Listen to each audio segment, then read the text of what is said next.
Chapter 4 Harry Spider's Family. Several minutes later, and out of breath, Harry, Jensen and Dippy wandered quietly into Harry's garden and headed for the shed. Music could be heard from the opened bedroom window of Harry's older sister, Susan. But the squeak that the rusty garden gate hinge gave out was the only sound needed. For a moment later, a curtain in the kitchen window twitched, and a greying lady spied from the gap that she'd created. Harry and Jensen were unaware that they were being watched as they dug out their own dilapidated bikes from the shed and set about replacing the broken and worn parts with the newly acquired parts. Harry flipped his bike upside down and began removing the chain crank. Jensen did the same to his. "Pass me the adjustable spanner, Dippy lad," ordered Jensen. Dippy picked up the rusted tool and handed it to Jensen. Thank you. You're welcome," said Dippy, sarcastically to himself. "Speak when you're spoken to," snapped Jensen. Sorry. "So you should be half-wit." Then Jensen addressed Harry. "We've got some good gear here. I told you it'd be a good one." "Aye, it was a bit easy, wasn't it?" agreed Harry. "Exactly," smiled Jensen. "That's what careful planning does. It was like clockwork. It went like a dream. It was completely seamless. It was..." All right. Let's not go overboard, eh, Jen? "Yeah, well, credit where credit's due, Harry." All right, Jen. I get it. So cut it out, will ya? Snapped Harry. Jensen was taken aback and more than a little confused. This should be a moment for celebration, not commiseration. Yes, I do know, Jensen. You don't have to tell me that. Then the woman's face appeared fully at the window overlooking the yard. A small boy climbed onto a stool for a higher vantage point beside her. The silver-haired lady slid silently to the door and swung it open quickly so the hinges wouldn't squeak. And there she stood, as quiet as an owl, waiting to swoop on her oblivious prey. The small boy appeared behind her and grinned devilishly at the fireworks that would surely follow. An expectant silence fell. "Harry," whispered Jensen. "What?" replied Harry. "Harry!" "What?" Oh. Harry turned and stood over him, and appearing as if from nowhere was the greying lady. Hello, Mother," he said, almost apologetically. Well, the wonder it dance," she replied in a thick Glaswegian accent that was strangely out of place round these parts. The small boy appeared beside her and mimicked his mother. Well, the Wombler returns." Harry's mother wasted no time. She furrowed her brow and immediately went in for the kill. "Where did you get those bike parts from, Harold Spider?" she snapped. "Yeah, we want to know, Harold Spider," added the small, button-nosed boy. Harry thought for a second, then, as quick as a flash, he had the answer. "We swapped them off Dippy. That's what we did. Didn't we, Dippy?" Dippy reeled visibly with the shock, and Harry knew he'd made a big mistake. His mother then switched her penetrating gaze to Dippy. "What did you swap them for, Dip? Johnny?" Dippy was no match for Harry's mother, and he crumbled under the pressure.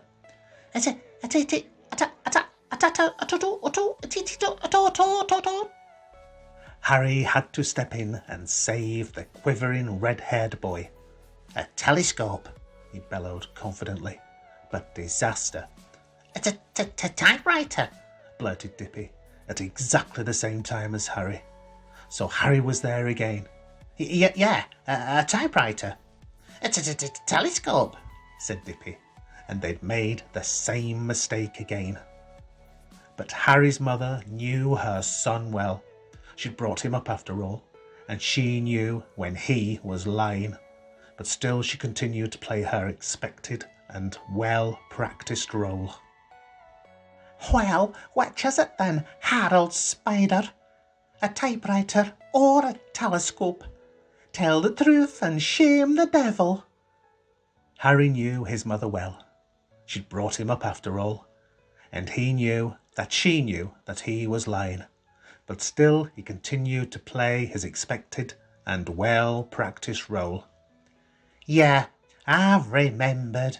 It was a telescope and a typewriter. Harry's mother was getting nowhere. She knew he could keep this up all day. So she tilted her head and focused on Dippy and flashed him a look that would have reduced a hardened criminal to a quivering wreck. Well, what did you swap them for, Johnny Depp? Dippy froze and spluttered and stuttered even more. A tutu. Harry's face dropped, but Jensen giggled. I knew he wore a tutu. Dippy then started to sweat and shake uncontrollably. He just couldn't take this amount of pressure, but inadvertently he'd found a chink in Harry's mother's armour, and she felt a small pang of guilt for the pathetic boy in front of her. All right, calm down, Johnny. Then she raised a lean forefinger and waved it menacingly at her second eldest offspring and delivered her final speech on the matter. I'm warning you, Harold Spider. If I found out that those bike parts are stolen, then you're out of this house, and I mean it. And she turned to walk away. Yeah, any more and you're out, Harold Spider, added the small boy with an evil smirk that was strangely cute. Piss off, mouthed Harry silently. You piss off, shouted the boy. Mrs. Spider stopped dead in her tracks. Dicky Spider, that's disgusting language. Get in that house. No, she blasted. But Mum, he just told me to piss off, bleated the boy. The child's mother turned, and like a striking cobra, she caught Dicky's earlobe, who wailed at the absolute injustice of it all. Why did you hit me when it was him who said piss off? Mrs. Spider looked at Harry, but spoke to Dicky. Because, my lad, you are not beyond hope, unlike that non-believing heathen brother of yours. Now inside, and just you wait until your father gets home from work, and then church for you this Saturday, where you're going to confess all your sins. And as final as the last sentence, she slammed the door behind her. The dramatic performance had had the desired effect, because Harry felt bad. He continued to work on his bike, but listlessly. He wiped the excess oil from a gear cog and spun it back onto the wheel in robot fashion. His mind was elsewhere. When he was younger, all he'd wanted to do was to make his mother proud. But so far, all he'd succeeded in doing was to make her ashamed. What was this strange new feeling? It just didn't make any sense. Jensen tactlessly interrupted the sullen hush. I tell you, Harry, you were nearly going to church on Saturday and Sunday then. Oh, I don't know, Jen, sighed Harry. I think she's kind of given up on me being the next Pope or something. Harry remembered back to all the times his mother had tried to get him involved in religious activities, and every time she had failed.